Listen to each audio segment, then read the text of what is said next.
Jira, Confluence, Postman, MySQL, BrowserStack. I have the lucky to partner with them. That's a huge company, widely used in the market. One license for BrowserStack cost 250 euros a month, more or less.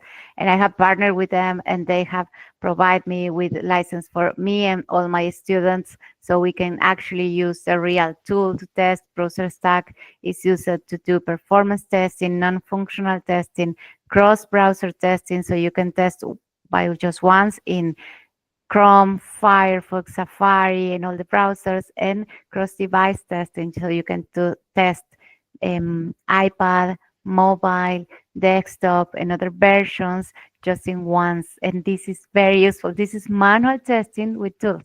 And you can also automate with BrowserStack. They have some very cool features for low code, no code automation.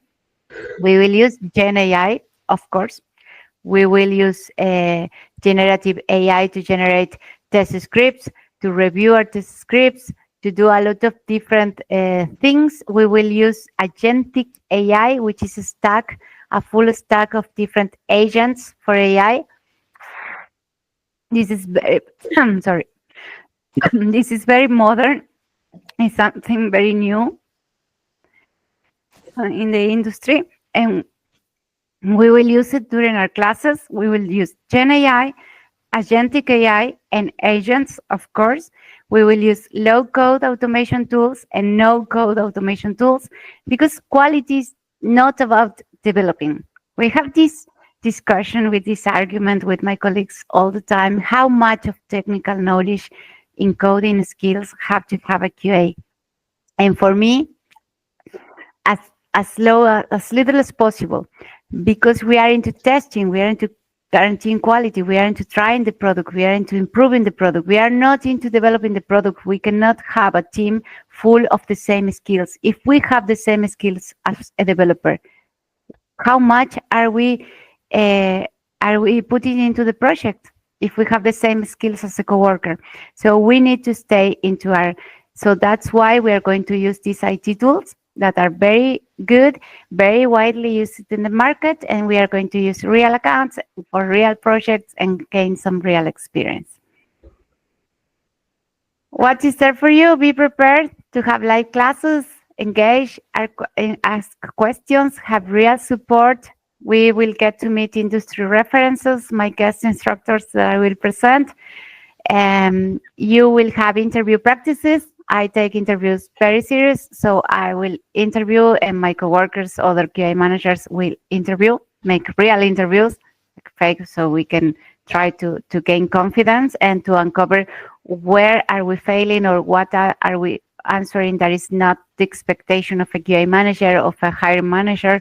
So we will have those practices and a complete network of future colleagues. I will share with a lot of my colleagues your LinkedIn profiles, and you can start generating your network for your future careers and to land your first QA job. Our bootcamp content and classes will be the sessions. Let me go into the sessions schedule. It will go from 6 p.m. to 9 p.m. with one break. We will have homework, yes. If you are thinking if you will have homework, yes, your first homework will be to study, because every class will have a lab and a practical part. So we will have practical parts and assessment during the 3 hours of the session. So more or less your homework will be to study and to fix this knowledge. And we have our labs on writing test scripts. So you will be writing test scripts, test cases, a test suite in our practical internship with the Anunci marketing company. So that will be your homework, like get familiar with the aspects and the daily activities that we actually do into when we land our first job. And the live sessions, the 3 hours classes, will be done as I do in my work, actually. So we will start with a Scrum meeting, with a daily stand-up,